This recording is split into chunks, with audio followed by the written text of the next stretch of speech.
On this episode of Still Loading, Secret Agent on whose side?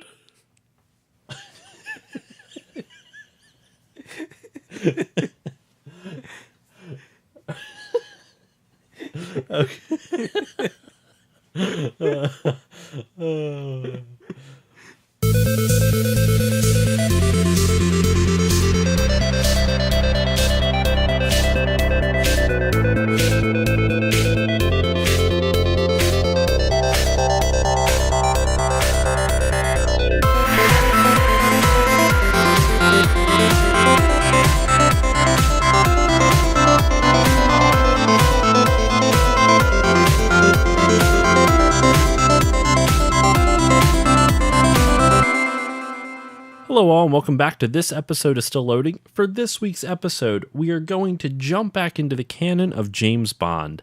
Well, by canon, I mean the video game canon. And for those who don't know, that weird intro you heard, that is a character from a James Bond movie named Sheriff J.W. Pepper. Go look him up. He's not a role model. I'll just leave it at that. So I've brought my friend Justin back to help me talk about this game, and it's 007 Agent Under Fire. Justin, say hi. Hey, what's up, everyone? So for this week, I wanted to talk about this game because it was the first game on the PS2, and you were telling me beforehand that you never played this one, actually. Yeah, this is one of the few Bond games I have not played. Well, this was, like I said, this was the first one on the PS2, and overall, it held up. I actually beat this. I played this last week, and I played through the entire game, which I don't do too often. But the game actually held up decently well, and the graphics for it's a 2001 PS2 game, so the graphics should look like shit. But it doesn't actually look that awful. It's actually not too bad. So I definitely, I don't know, it pleasantly surprised me. And you got to play the first couple levels. What were some of your impressions of it? Yeah, I mean, for being the first Bond game for PS2, the graphics were surprisingly well. They didn't have any the video stuff like you would see in Final Fantasy. Yeah. But all their just regular cutscenes were pretty decent. The graphics were nice. The thing I was most impressed with was just the overall atmosphere of the game. The colors were really vibrant, which made it a lot more easier to play. You're not struggling to find the secret corridor or oh, where do I go next? I'm totally lost here. It was just really nice, well balanced game. The level design was actually really surprisingly good in my opinion too. I was very pleasantly surprised with how well laid out everything was. And you played the first mission, and I don't know about you, but my favorite part of that entire first mission is when you're going down. You get into the enemy base, which is this company factory place. It's in a very James Bond location. It doesn't look like any place you've ever seen before.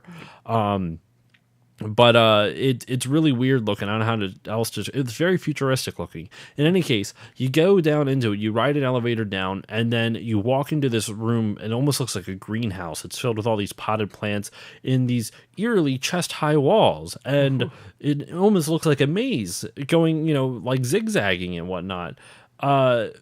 And then all of a sudden the lights go out and you can't see anything with the exception of a bright red light from the back of the room and a swinging spotlight in the center. And you just hear, turn out the lights, and all of a sudden bullets just start spraying through the leaves of the plants. It's surprisingly intense. I was kind of blown away by it. I'm not going to lie. What did you find it more difficult than you expected? The difficulty I thought was pretty good. Maybe the stiff controls made it a little bit more difficult than it should have been, but it seemed like the enemies didn't just even if you were outnumbered, they weren't just oh, you're dead now because you have no chance. But I think for the first time touching the game and only dying, I think twice in the first level, I think that's pretty good by my standards. No, you did pretty well. I mean, you sucked, but you did pretty well. Yeah. I don't play first PS or FPS. It's been a while. First PS? What was that? First PS. First. I don't know. So let's kind of talk about the plot, and I'm literally going to read this off of Wikipedia, and there's going to be a lot of spoiler alerts for all you guys out there because this plot makes no goddamn sense. It's one of the things I love and hate about the Bond movies are its plots. Like when the movie plots in Bond movies are good, they're really good, but when they're bad, it's not even like you can recognize they're bad. You just don't know what's happening. It's just it's a mishmash. You don't understand anything that's going on. So the way Wikipedia describes is that CIA agent Zoe Nightshade, a mole in the Identicon Corporation based in Hong Kong, is discovered and captured. Identicon, a botanical research firm, is a possible front for a weapons smuggling ring. James Bond infiltrates the Identicon facility. This is the first level that we're talking about. In an attempt to rescue her, as well as retrieve a suspicious courier case in the same building. After rescuing Nightshade from a submarine set to launch, that's right, there's a submarine in this thing, and it's just set to launch. Now, here's the thing, and I told you this when you were playing through the level, you're going to notice something. And I don't know what to make of this. It made me really uncomfortable, just to be honest. So you go through the Identicon facility and you get to this submarine bay that I just read about in the description there. And that's where you see the CIA agent Zoe Nightshade tied to the top of a submarine, and they basically give the implementation, or they basically imply, that's the word I'm looking for. They basically imply that since she's not willing to cooperate, they're just going to dive with her on it and just let her drown underneath it. It's a little dark. Now, the thing that I noticed that made me really uncomfortable was one part is that her shirt's a little unbuttoned far down. I mean, I'm not surprised it's a James Bond game, but they added jizzle. Oh, God. No. I didn't mean to say it. That's a new type of physics. I guess that was a Freudian slip of some sort. I mean, what? No, they added jiggle physics to her breasts, and it's unnecessary, unrealistic, and kind of disturbing. Like, I don't. Was this supposed to like turn young guy? Like, was it supposed to turn guys on? Like, I mean, it literally looks like just like sandbags tied to her neck. Like, it doesn't even look realistic. I'm sorry. This is just, I can't get over how awful this is. Like, and it's unnecessary. Like, by that logic, they should just have jiggle physics for Bond's dick and just kind of swanging around in his pants. Now, there, those are true jizzle. Those are some true jizzle physics. That's like, how does it animate like the arcing ropes or something? The arcing ropes of jism everywhere. That's awful. That's disgusting. I apologize if I've grossed any of you listeners out. Well, I am looking on the back of this box art, and it says encounter, and this is in all caps, stunning Bond girls. There's a lot in this game too. There's literally you can see the two on the back of the cover. There's these two Asian looking twins. I think they're supposed to be Asian. I'm not really. I think so, and they're in the you can't tell on the back cover, but in the scene they're wearing pretty much like leggings, like these really tight, like shiny latex leggings, and Bond just stares at their ass for a solid like minute and a half. Like, so here's the thing. Bond has come a long way in terms of, I mean, it's still sexist. There's no way around it. Like, you can't get, it's kind of who Bond is.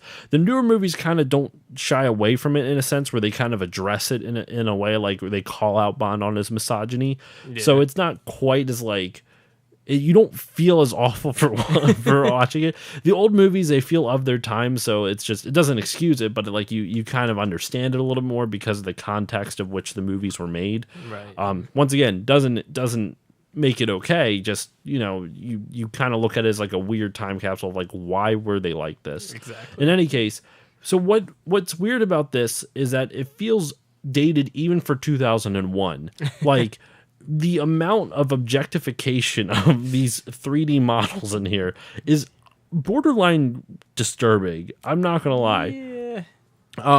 He stares at their ass. He like, like I said, almost every woman has jiggle physics that he like. Almost every attractive woman. Well, if you're gonna program it, you might as well. Use it, right? There's literally a scene where you meet. I think he's called R in this, or no, it's just Q.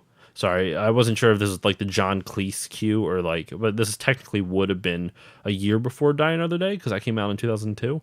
But when you meet Q in his safe house right outside of one of the missions in like the 5th or 6th mission, it literally has a fake shower hologram of like a naked woman showering. They blur it out with Steam because it's a teen rated game. But once again, like this game has. They put it down as suggestive themes. There's goddamn jiggle physics. Very suggestive. Like, that's... I can't get... I'm sorry. I know I'm like harping on this, and maybe like that says more about me than what it says about the game. But like, it's I don't know. It felt weird. In any case, that was like when I was starting to replay it. That was one of the things that really stuck out to me. I was just so uncomfortable by the level of like just what they were doing with it. I don't know. It was weird to me. I mean, at least they don't promote it. I remember Dead or Alive Extreme Volleyball 2. They were promoting that they had single boob jiggle physics.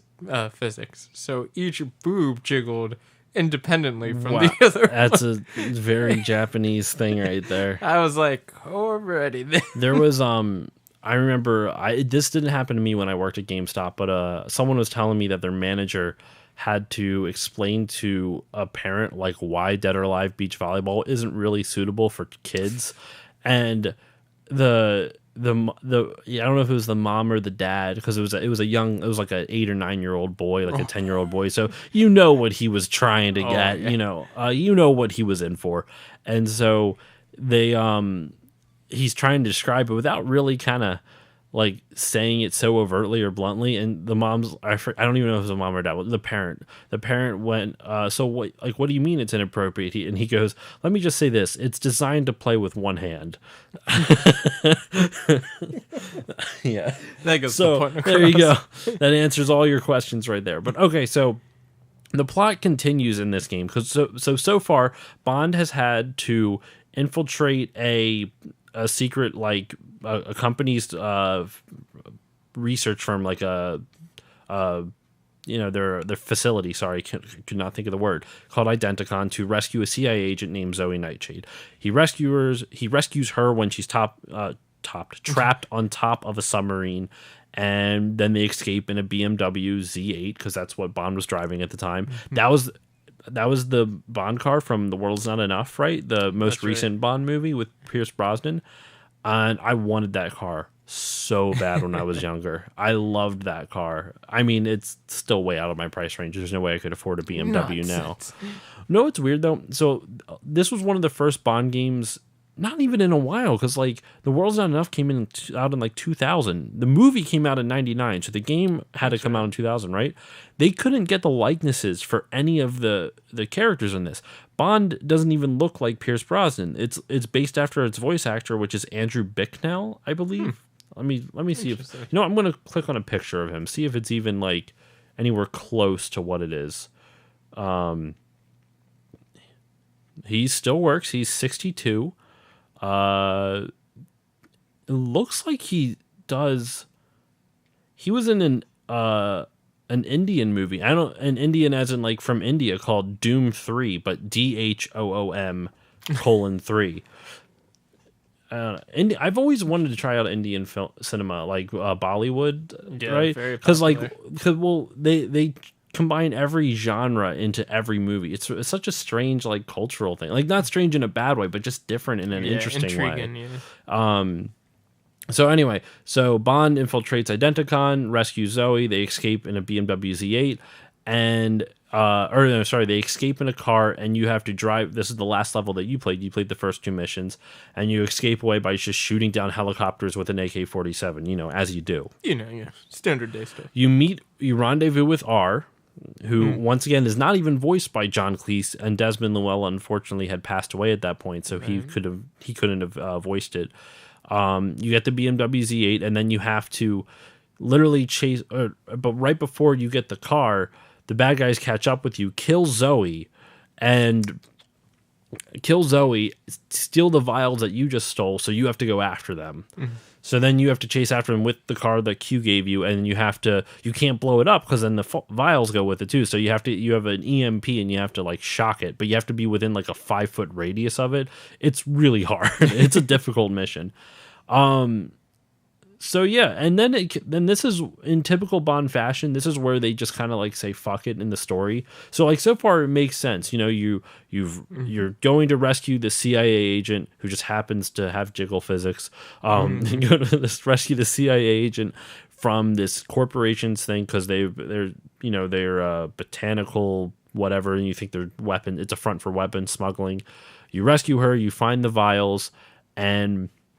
Then she gets killed and you have to go get the vials again, and you do. And the jiggle physics live on. So what happens though is that you find out in the vials that contain 9 blood samples, of 8 of which are contained by the world leaders, or of world leaders' bloods. Okay, no, actually this makes sense. One of the blood vials contains the blood of Reginald Griffin, who is a British diplomat serving at the British Embassy in Bucharest, Romania. So then you have to go investigate him.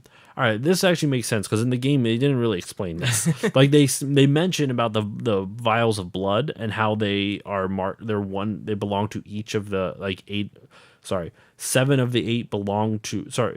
There's a total of 9 samples.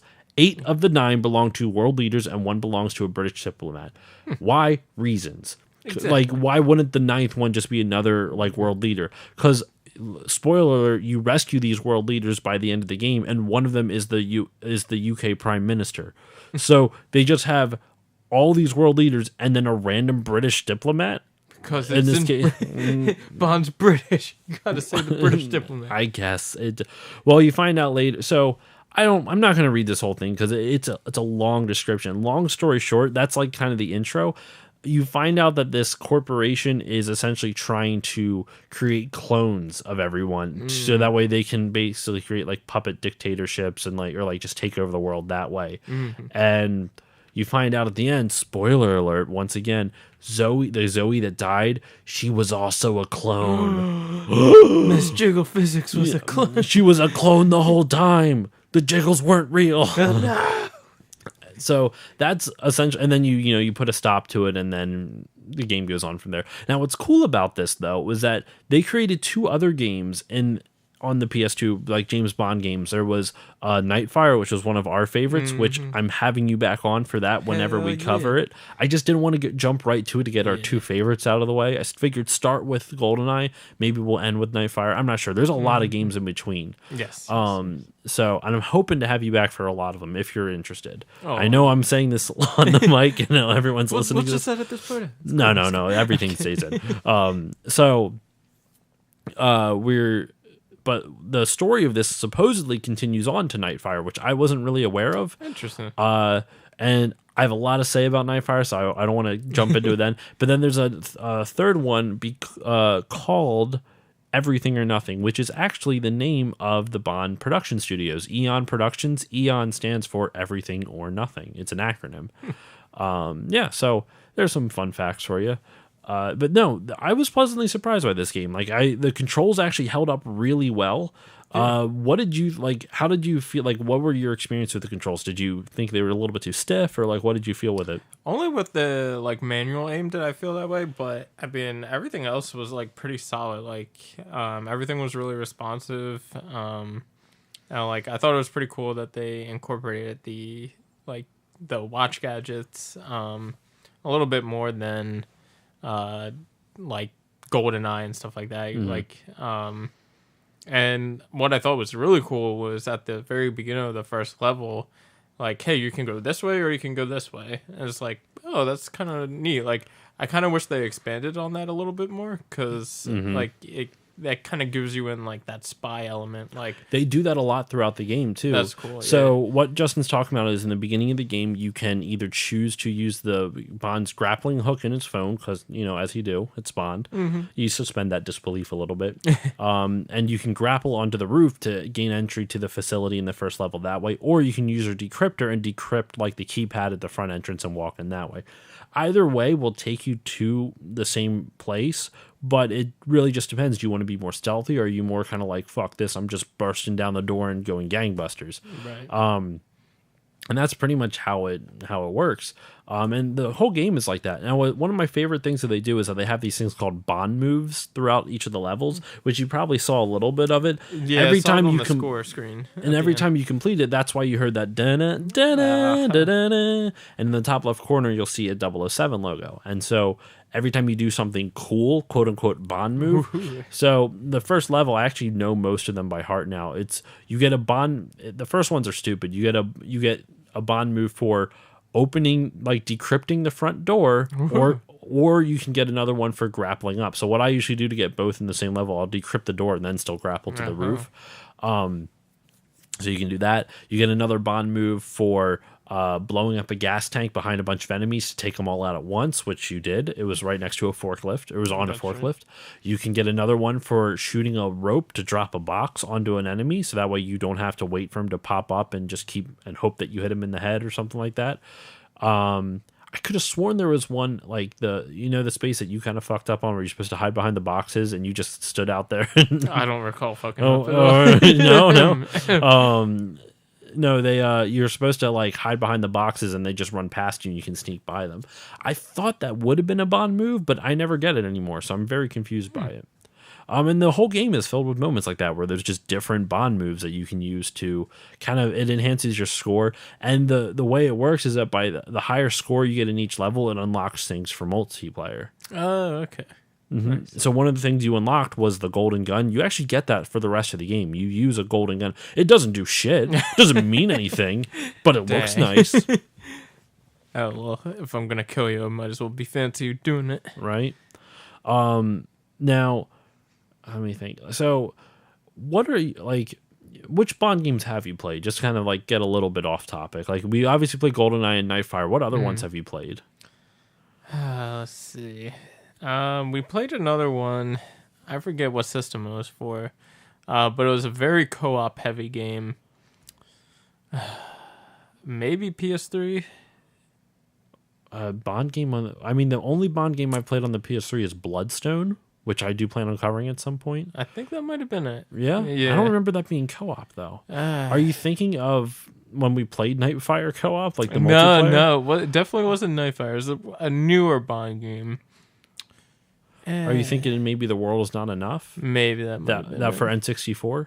No, actually, no, it wasn't that. I do remember playing that one. We played that a lot. Yeah. That was actually, we played that more than GoldenEye, which is weird to say because everyone knows that. I mean, we played the multiplayer. I think we liked The World's Not Enough multiplayer more just because there was bots in it. Exactly, and we always thought they were Al bots, but they were really AI. Because maybe you knew, but I was an idiot. Nope, I did. I was like, damn it, Al.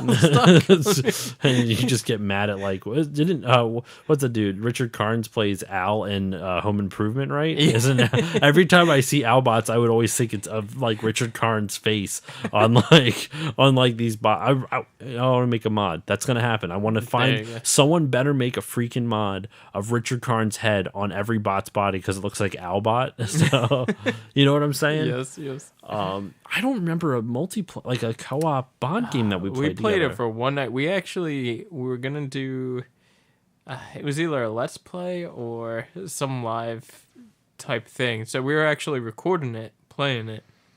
And I remember it being the funniest shit ever because I was really bad at it.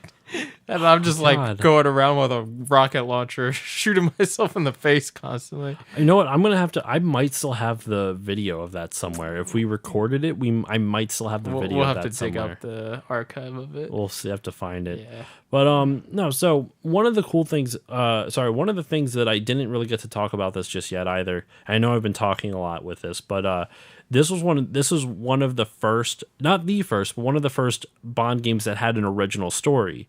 A lot of Bond games, focus around movies. There's actually a lot of old PC games. Those I unfortunately will not be able to review. I might try to do like some solo episodes where I like watch a Let's Play of it and just to kind of talk about it, see what my thoughts are on it. And then I can use it to talk about the movie as well. But what is it? The other ones that were like original stories were, hold on, I have a list. I just got to open it up again. It was, oh, come on. Oh, there it is. James Bond 007 The Duel, which is actually, they used the likeness of Timothy Dalton, and it's for the Sega Genesis. I have it, actually. Interesting. We're going to play it at some point. Then there's just James Bond 007, which is the Game Boy game, which I also have. The third one is 007 Racing, which I actually do not have. So that one's kind of like a cheat in my book because it's not there's no, I mean, you know what? I haven't played it. Maybe there is a story because, like, what is it? Doesn't Diddy Kong Racing have a story? It does. That's a very underrated game, by the way. But yes, it does. I actually think it is a perfectly rated game because everyone that knows it loves it. That's true. I think it's has a lot more. It doesn't get the same hype as Mario 64 by far, but yeah. And then of course, then it became this one, Agent Under Fire, and then the sequel, which was, like I said, Nightfire. So that was the fifth one based off an original movie, or sorry, just an original story. And maybe Everything or Nothing had nothing to do with the two. I'd have to really like double check on it. But no, like overall, this game worked a lot better than it should have. For a 2001 FPS, the graphics held up nicely. The controls were a little off, but they had a heavy auto aim that pretty much made it easier for you. Exactly, yeah. Did you find the auto aim like bad at all? I thought it actually was decent. Like it wasn't great, it wasn't perfect, but I thought it was okay. Yeah, it was. It wasn't like, oh, I'm just gonna hold your hand and you don't have to do anything. Like a lot of the times it wouldn't even auto aim for me until I was like actually in a nice range, like staying still. Like my problem was like I was flailing all over the place, and so like it never locked on to anyone for me unless I was like actually in position, ready to go. So I thought it was a nice balance, and it also gave you the option for manual aim, which I thought was great because like right away if you use the grapple option, get up to the top, you have a nice like headshot aim at the first guy in the hallways. Well, not hiding, but standing right at the desk. Exactly. In later levels, they actually let you open up like vents. Like you use the laser to like break through like padlocks that are for some reason just on ventilation shaft grates or whatever, ventilation grates. And so you crawl through these ventilation shafts. You know what? This is super random. Why the fuck are ventilation shafts big enough to hold every goddamn video character? If you look at ventilation shafts in any building, you're looking at like Die Hard, where it is so you're so claustrophobic. Yep. Like I have no complaints in a sense where it's like I love that aspect of games where I think it's kind of fun. It makes you feel like a spy. You're sneaking through a building like that. I love that shit. But it's really weird that they just make it conveniently like crouching size. Exactly. You could just like crawl on your hands and knees, not like on your belly, but like you could literally like if you wanted to, you could squat walk through all those. That is a tongue twister. Say that 10 times fast. Squat walk. Yeah, I mean, if you go to like big industry warehouses or like big places, they'll have decently sized ventilation shafts because they got to pump a lot of air through. But yeah, it is always slightly convenient that they just the right size. I always think it's funny too. In like a lot of old Bond movies, the ventilation shafts are like super weird. So one of the weirdest things is that there is a scene in the first Bond movie, Dr. No, where it's towards the end and Bond is escaping and he's crawling through a ventilation shaft to get out. And it's the ventilation shaft isn't really meant for like to venting air. It's more of like an exhaust shaft where like excess like water goes out. It's like it's not even like sewage because the guy's dealing with like what is it?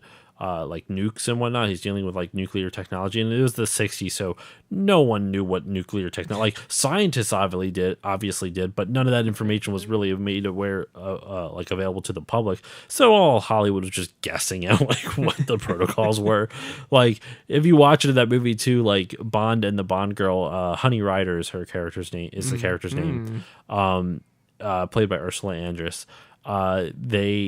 you're getting scrubbed down. That wouldn't do anything to radiation. But on Blu-ray, since you like a lot, you see a little bit of Bond's. Just a little bit, and a little bit of Ursula Andress's. She's showing it just a little bit, but it's really weird. That was their thoughts. So in any case, so Bond's escaping and he's going through the ventilation shaft, and the ventilation shaft is once again goddamn huge. But like you can almost stand up in this thing, like it's huge.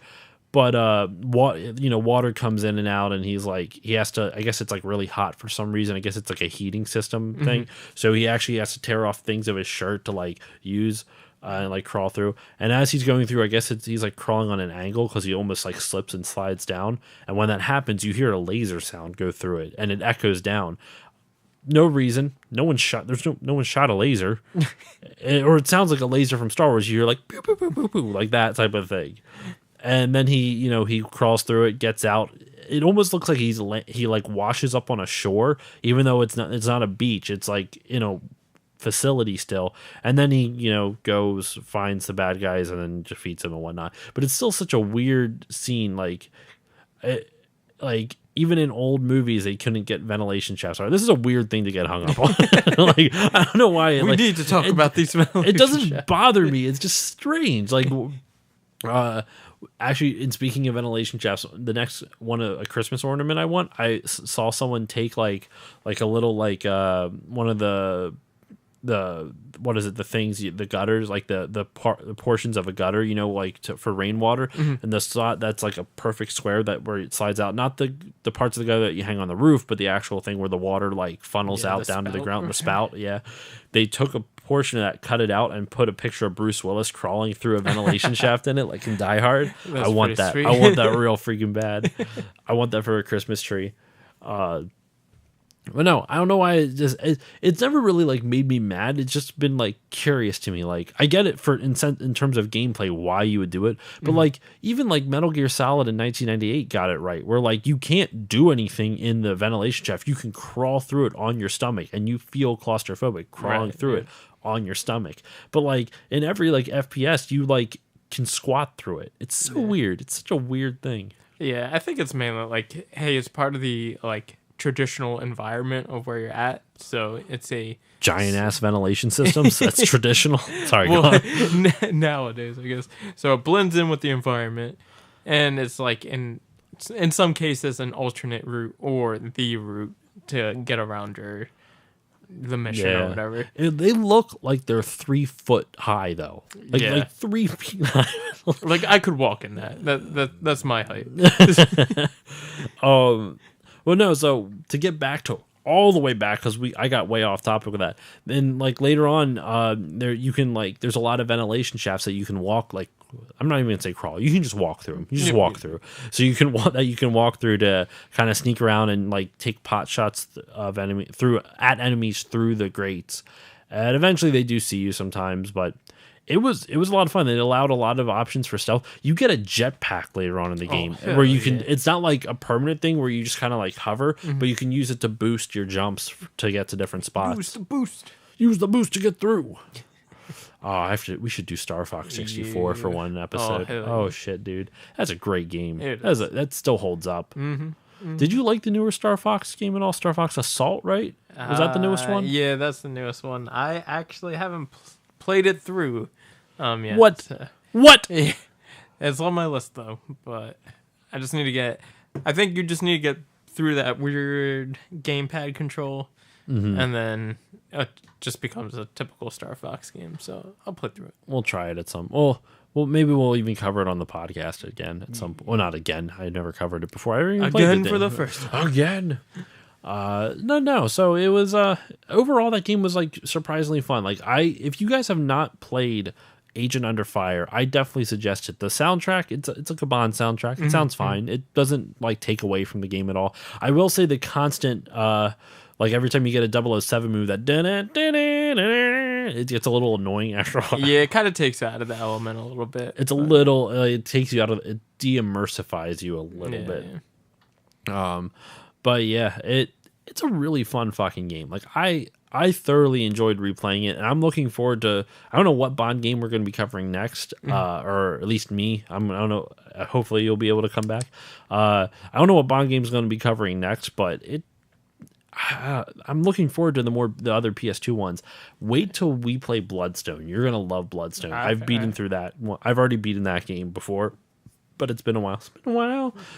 It's been quite a while since I've played it, so I'm curious to kind of revisit it. But I'm excited to try out like the James Bond Game Boy game, the James Bond the Duel for the Sega Genesis. I don't know if I'm going to do this because it's not video game related.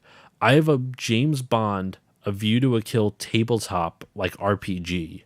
Interesting. Yeah, I'll show it to you after we're done recording. It's somewhere over in the massive like stuff that I have. But no, I have a James Bond tabletop RPG, and it's one of the strangest things. I found it at a convention, and I was like, I gotta have this. Like, who knew that there was a James Bond tabletop RPG? It's one of the I don't know. It's one of the strange. I think I posted on Instagram like a while ago when I first got it, but it's pretty funny. I'm really curious to try it out. I think there's still some character sheets that haven't been used either. Oh yeah. But anyway, so any final thoughts? I know you didn't get to play a lot of it today, but what are some of your final thoughts on the game? Yeah, I mean, it's one of those games where I think you said you beat him maybe like 4 or 5 hours. Yeah, like it really wasn't that long. Yeah, like it's to me like it's a game I could definitely just sit down, play through in 1 or 2 nights, and like totally enjoy it the whole time. And that's, for me at least these days, that's pretty rare where I can just sit down and thoroughly enjoy a game like from start to finish. And it's short. Like, you don't feel like it's a big time thing. Like, I love JRPGs, but like I have to be in such a specific mindset for them now, because you know you're committing 30 to 80 hours into these things. 30 if you're lucky. Like, what is it? I recently beat Kingdom Hearts Birth by Sleep. I didn't play the PSP version. I played the HD remake for the PS4. It was a great game. Loved it. But I logged probably about close to 30 hours into it, and I'm planning on eventually playing the next one in my Kingdom Hearts collection, which is the 358 over 2 days, before I can eventually make it to Kingdom Hearts 3. Problem is that I looked up the length of that game. I thought it was like, all right, it's a handheld, it's a DS game. Still 30 to 40 hours for like bare bones story. And I'm like, you gotta be kidding. I just beat a 30 to 40 hour game. Granted, it's not like the developers knew that when they made it, but it's just, I don't know. I love JRPGs, man, but like something about like these short shooters, like I'm not even talking about just FPSs, but like short and sweet games, like 10 to 15 hours, that's my sweet spot right now.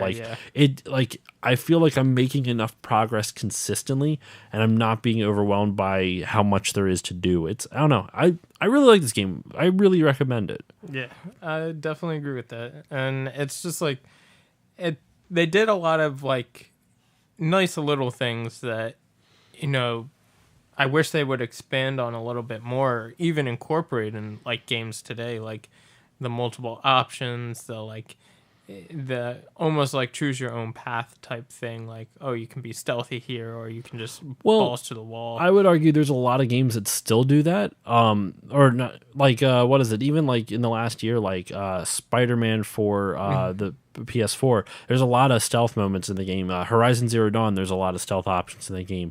A lot of games do that, but what I think is it's been so long since there's been an FPS. Actually, I'm not even going to say that. The last, I'm talking like not just like average, I'm talking about like good FPSs. Probably the new Wolfenstein remakes, which I personally have not played all the way through either of them.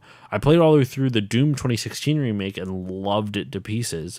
But like those are kind of harkening back to an old style, and I think like people are getting kind of tired of like the grittiness of everything. I mean, that's why like Nintendo is kind of making a comeback now too. Like Nintendo is always going to be popular, but like it's definitely going to ebb and flow. Like super popular in the 80s and 90s, and to an extent, you know, the late 90s with the N64, kind of died away in popularity up until the Wii. But then even the Wii died in popularity. Like it had the numbers to boost, but it didn't sell a lot of games. Didn't sustain after that. And then the Wii U was a huge flop, and then the Switch brought it back. So like Nintendo ebbs and flows all the time. But I feel like I'm noticing a trend with like AAA development right now, where like there's still like gritty games and whatnot, but like they're not going for, I don't know. I think I'm just tired of the military stuff. I think the whole gritty. I mean, hell, I'm not a fan of this, but look at Fortnite. It's a goofy goofy like battle. vibrant, Yeah. And that's I mean, now I know, what is it? What's the new Apex Legends or whatever is like the new battle royale thing that's popular, or I don't even know if it's battle royale, but then that's the new game that's like gaining popularity. But like Fortnite kind of came out of nowhere, and like look, it's a goofy, silly game, and that's what kind of people want now. They're tired of like Call of Duty.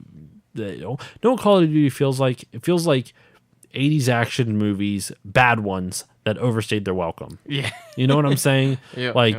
And because like the first couple of Call of Duties were like really good, like even up to like Modern Warfare 2 was like really good, and after that, I'll even say to Black Ops 1. Black Ops 1 was pretty good.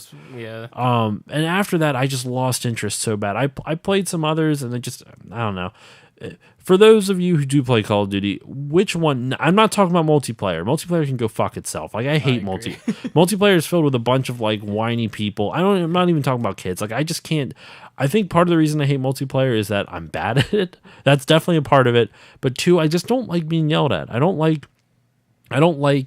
the competitiveness of it, because I don't like who I become when it, like, I get really angry when I don't do well, and I don't like that. I don't like it when I get angry at people when I'm not doing well, even though it's not their fault. And then they call your mom names. And then they call. No, I don't know. I just don't like multiplayer and stuff. Let me put it this way: multiplayer is really fun with your friends.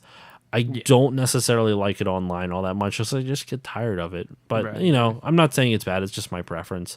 But no, anyone who plays Call of Duty, who's a Call of Duty fan, you have any suggestions for like newer-ish ones that actually have good storylines, like good first single player storylines? Because if there are, I'd love to hear them. Because the last one I played was Ghosts, which the only reason I even gave it a shot because they hired a Hollywood screenwriter to do it. I'm like, oh wow, they're trying. Let's see if it works out. It was fine. I mean, I enjoyed it well enough, but I don't know. I guess I'm constantly chasing the high of that first Modern Warfare. You ever play the first Modern Warfare game? Yeah, it was good. The original story was decent. Yeah. Oh my god, dude! They kill off your spoiler. They kill off your character like a third of the way through the game by a goddamn nuclear explosion. I keep using it. That's right. That by a damn nuclear explosion. That you didn't see that in games. You didn't see them just like destroying your character that you've spent all this time with that early on. Like, even in games where they kill off your character, like spoiler once again, Final Fantasy VII with Aeris. Spoiler for a 20-year-old game. But like you like even that, like that one hit. I think that one didn't hit me as hard because that got spoiled for me. But like you're not Aeris, you're Cloud in that game, so you don't. It still has an emotional hit punch. Stinks. Yeah, but like it feels weirder when your character dies, right? Yeah, like and it's just gone. Like it's not even like, oh, here's some sci-fi explanation for them to come back, or like some fantasy explanation. No, they're gone, just dead. Bye, Jim. But all right, I'm sorry, I went way off topic there, but I don't know. That's why I like having you on, because we always get into conversations about games and game development and where they're going. So, all right. So do you have any final thoughts on this before we kind of wrap everything up? No, it was pretty sweet, pretty solid. I'd definitely say give it a shot. All right. And with that in mind, I guess do you have anything to plug, Justin? Anything? No. I'm just coasting through life. Sounds good. All right. Well, as usual, you can follow me on Facebook, Twitter, and Instagram at StillLoadingPod on all of them. Also, please don't hesitate to reach out or contact me on any of those platforms. You can also email me, stillloadingcontact@gmail.com. Also, you can find me on, I keep forgetting to plug this, I have a website, stillloadingpodcast.com. That's a thing. You can listen to the podcast on there. There is a blog spot, but I haven't written anything on there. I haven't written anything in the blog at all yet. There's a blog page, not a blog spot, I should say. I haven't written anything on there, but eventually I do plan on writing stuff. I have to find time. But yeah, you can listen to the podcast on there, see all my social media feeds on there as well, and reach out to me through there if you want to. Some quick shout outs before we sign off. Shout out to the whole Podbeard network. I'm so happy that I'm part of this network now. I wish I always name everyone, but if you guys really want to check out, there's a lot of great podcasts and YouTubers and Twitch streamers, all part of this network. You can just check out at podbeardnetwork.com. Shout outs also to my buddies over at the No Geeks Allowed podcast. That's KNOW, No Geeks Allowed. Also, shout outs to Erica at the Apex in the Abyss, one of my favorite podcasts and also a good friend of mine. So go check her out if you like true crime podcasts. And Christian and Damon's Amazing Nerd Show, Drinks with Larry. I don't think I've shouted you guys out in a while. I'm sorry about that, guys. Drinks with Larry, awesome, funny podcast with a bunch of great comedians. Firespin Gaming, my brother Josh and Josh'sness. That's a thing. His name's also Josh. Great YouTube channel Great YouTube channel. If you like game hunting videos, he finds the craziest shit. Go watch his stuff. I'm serious. Like, I'm not bullshitting you. He finds amazing stuff. Earthbound for 750. Enough said. So yeah, go check all those guys out, and that should wrap this all up. So, please remember to rate, review, and to subscribe to the show if you have not. If you like this, please give it a rating. I would really love to hear any feedback, positive or negative, just to see what everyone thinks. So rate those jiggle faces. Oh my god, no! We spent way too long on it already. That should wrap it up. All right, that should be it. Thank you all for listening, and I will see you all next time. Peace.